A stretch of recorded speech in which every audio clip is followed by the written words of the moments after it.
I want to thank the organizers of this conference for giving me an opportunity to share my thoughts on this topic. If we situate the issue of strengthening capacity in agric science and technology in Africa within the context of increasing agricultural productivity, certainly the key driver is agricultural research. And so to a large extent, my presentation will gravitate around strengthening capacity in agricultural research for development. In this regard, therefore, we need to know where we are coming from. Next slide.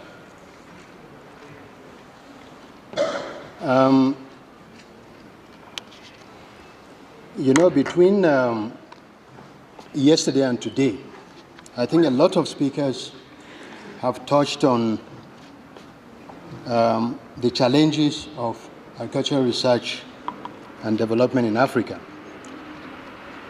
But I will touch on a few aspects of that, but I will not spend time on that. So I will glide through these issues hastily.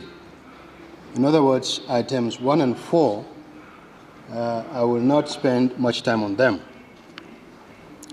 But I intend to spend more time on items 5 and 6, and then bear my thoughts on the way forward, and then end up with some concluding remarks. Next slide. There is no gainsaying that Africa's agricultural productivity is low. And I think we know that. And like I said, most of the issues, most of the reasons why this is so in terms of challenges have been given by various speakers between yesterday and today. But we know that agriculture holds the key to getting a large percentage of our people out of the hunger and poverty trap. The challenges facing agric development in Africa are numerous, but I want to underscore the fact that climate change may further threaten the already weakened productivity base. You have to be moving with these slides because I'll be talking to the slides. Now, an important prerequisite for advancing Africa's productivity through science and technology is human resource capacity building.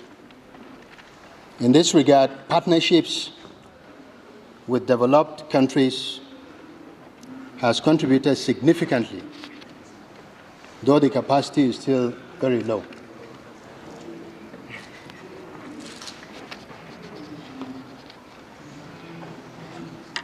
As at 5 years ago, the full-time equivalent researchers is just over 12,000 in Sub-Saharan Africa, which is fairly low. The question is, are we even building the appropriate and relevant capacities? Are the curricula taught in universities today apt to meet the numerous emerging challenges? Are the teachers well equipped and trained to transfer innovative knowledge to students? I think these are the questions that we have to be asking ourselves. Because I think, like some of the speakers mentioned in the last 2 days, we need to begin to think of radical steps.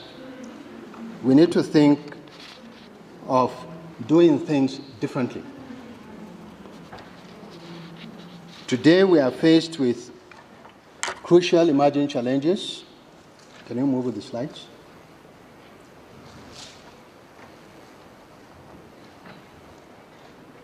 Okay.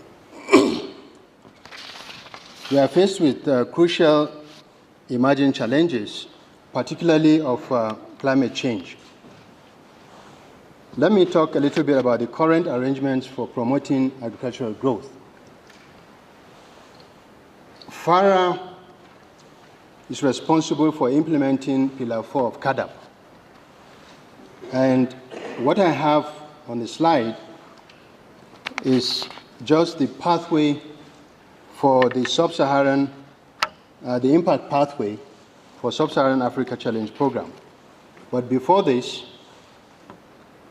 I want to mention some of the flagship programs that FARA has articulated. And if you could just stop on this slide. We have the rails, we have Donata, we have SCADA, we have BASIC, and then we have PAPERD. Now, these are programs that have to do with capacity strengthening. The recent one is the UniBrain. UniBrain is universities, business, and research in agricultural innovation, which is a new approach to promoting agricultural innovation and improving tertiary agribusiness in Africa. If you recall, the issue we've been talking about is that mostly we don't consider agriculture as a business. And so we need to begin to look at the curricula that we teach in our universities. I think there is a need to begin to infuse the aspects of business management in agriculture. Also, FARA collaborates with CGIAR centers and also the NAS in implementing the Pillar 4 of CAADP. Can we move to the next slide? Now, this slide is showing the percentage distribution of public agricultural research staff in Sub-Saharan Africa. And you can see that, the East Africa has the largest share, and then West Africa comes next. And I have put Nigeria there because of the share size of Nigeria is 11%. Next slide. This slide gives the institutional orientation of agricultural research, and you can see that that most researchers are engaged by the public service, that is by government. And within a period of 30 years, between 1971 and 2000, for government engagement, that has reduced to about 78%. And then you can see that in terms of higher education agencies like universities, it has increased in terms of engagement of researchers. Next slide. Now, if you look at the issue of funding agricultural research in Africa, I don't want to belabor this point too, but I think we have noted that it is very low. And the issue of meeting the minimum pledge, that is the Maputo Declaration, came up yesterday. It also came up today. I think this is an issue that we need to look at seriously. But I want to mention that in Nigeria, for instance, in the last 5 years, the budget for research, agri research, has actually increased. It averages about $40 million per year, and that is just capital funding. That does not include recurrent funding. Next slide. And this is manifested in this slide. If you look at the expenditure in selected Sub-Saharan African countries and regions, you will see that East Africa, South Africa has the largest share, but almost equal to East Africa, and then West Africa And I put Nigeria there at 7% because really, I think Nigeria is beginning to invest more in agricultural research. Next slide. This gives just the focus, research focus by major areas, and as you can see, as usual, crops dominates that, followed by livestock and natural resource management, and then down the line. Next slide, please. Now, in terms of the programs that lead to capacity strengthening in Africa, like I mentioned earlier, FARA is instrumental to articulating these programs. And I did mention BASIC, which is driven by African universities through ANAFE. And also we have, next slide. Next slide, please. And then we have SCADA. SCADA is also a FARA-initiated program funded by DFID. And it's a program that has assisted some African countries in terms of building capacity, postgraduate. The countries that are involved in that are given. Now, there is the issue of capacity building through partnerships. And in this regard, we have the Africa Center for Crop Improvement in South Africa. And this basically is a center that concentrates on training postgraduate in crop breeding. Next slide. There's a similar center in Ghana, which is the West African Center for Crop Improvement at the University of Ghana, Legon. And this center actually took after the African Center for Crop Improvement in South Africa. Now, in Nigeria, we have, in collaboration with Cornell, Cornell was the institution that gave the backstopping and facilitated the development of the African Center for Crop Improvement in South Africa, and incidentally also, it gave the backstopping for the same center in Ghana. So what we did in Nigeria, we approached Cornell to help us develop a similar center because we have a huge agricultural research system comprising of about 15 research institutes. And what we want to do is to develop a center that will develop capacity not only in crop breeding, but also in animal breeding. So the center in Nigeria will be Center for Crop and Animal Improvement. And we have gone very far. I think within the next 1 year or so, that center will take off. The idea really is to begin to build a stronger capacity in breeding generally. Because all of us as researchers, we know that the major problem we have is that we have a dearth of crop and animal breeders in Africa. Next slide.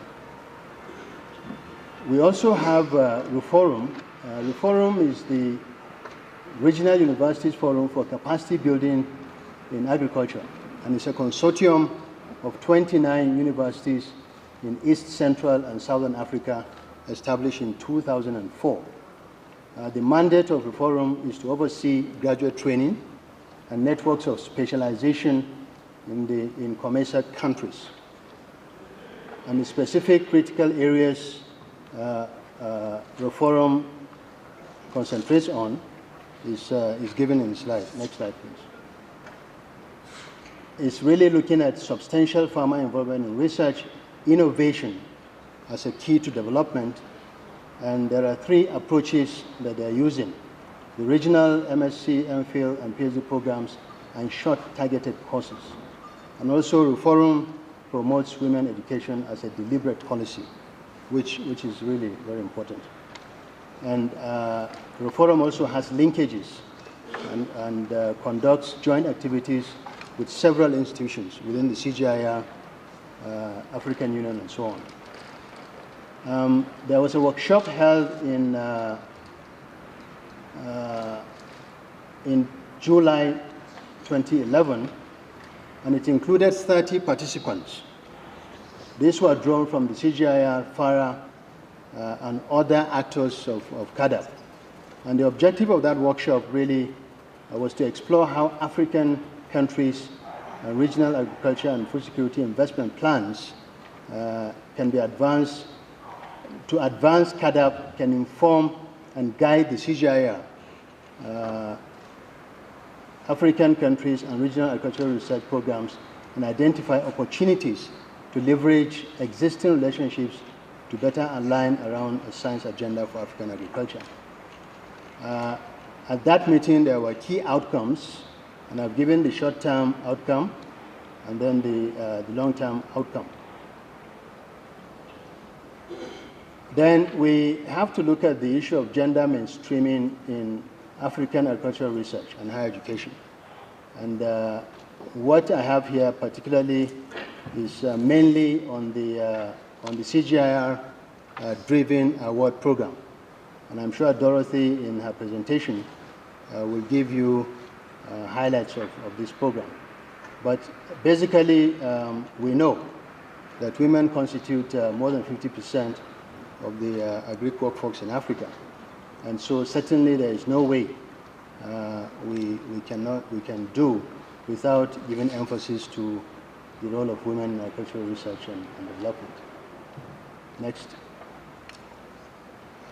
Most of what I have really is giving details on what award is. And like I said, I think I will leave Dorothy to that. Next slide.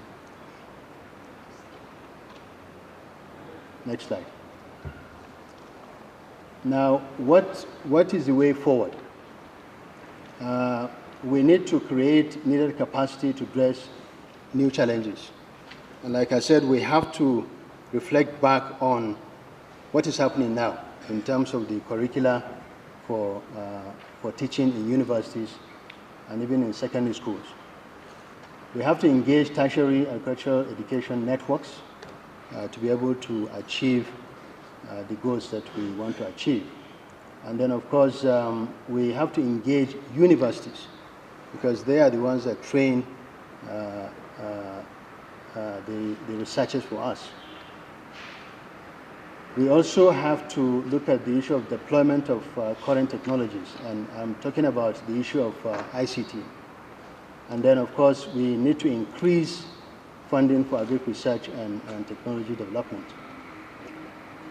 I have also mentioned the issue of the challenges of climate change. We have to look at how can these kind of issues be included in the curricula that we are looking at now. In conclusion, I want to say that the need to strengthen capacities along the whole agricultural value chain in Africa is real as well as urgent. And the programs I mentioned, or rather the projects I mentioned that are being articulated by FARA, I think these are programs that will really help us in terms of building capacity. Next. And also the programs, the ARCN, WACI, and SICA in Nigeria, these are very useful and promising interventions. And I think if we put some funding into them and resources, I think they will give us some results, good results.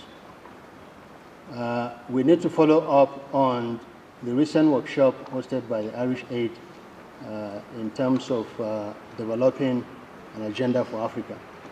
And then we need to develop a more complete and African-owned science agenda based on the outcomes of that workshop.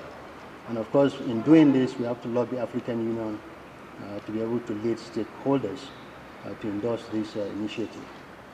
And we need to encourage award and other gender mainstreaming initiatives and projects, as well as develop other initiatives in that direction. Now, finally, I want to mention that I think we have been paying lip service to gender mainstreaming, and we therefore must develop a deliberate incentive-based agenda for promoting capacity building of women in agriculture. I thank you very much.